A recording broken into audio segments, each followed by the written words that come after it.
వాస్తవంగా విదేశాలకు వెళ్ళినప్పుడు పరిశ్రమల కోసం వెళ్ళినప్పుడు ఆ పరిశ్రమల వ్యవహారం ఇంతవరకే చూడాలి. కానీ ఇప్పుడు లోకేష్ ప్రతిదీ ఎంత కీన్‌గా ప్లాన్ చేస్తారంటే, అమెరికా దగ్గరికి మొన్న హై టారిఫ్‌ల కారణంగా మన సీ ఫుడ్స్‌కి బాగా ప్రాబ్లమ్ వచ్చింది.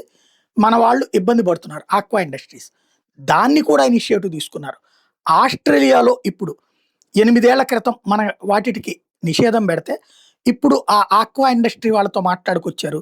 8 ఏళ్ల తర్వాత ఆస్ట్రేలియా మనకు సంబంధించినటువంటి ప్రాన్స్‌ని ఆంధ్రప్రదేశ్ నుండి దిగుమతి చేసుకోవడానికి, అంటే ఆంధ్రప్రదేశ్ నుంచి ఎగుమతికి, ఆస్ట్రేలియా దిగుమతి కొనుక్కోవడానికి ముందుకొచ్చింది. ఇదొక భారతదేశపు sea food exports and coastal ఎకానమీలో ఇదొక కీలకం కాబోతుంది. ఓ రకంగా రాష్ట్ర మధ్య ఏదైతే ఆక్వా ఇండస్ట్రీకి మేలు చేస్తూ, సేమ్ టైమ్ దేశపు ఇండస్ట్రీకి మేలు చేసేటటువంటి నిర్ణయాన్ని లోకేష్ ఆస్ట్రేలియన్ అధికారులతో చేసి సాధించారు. ఇప్పుడు అదే పెద్ద ఎత్తున వైరల్ అవుతున్నటువంటి అంశం.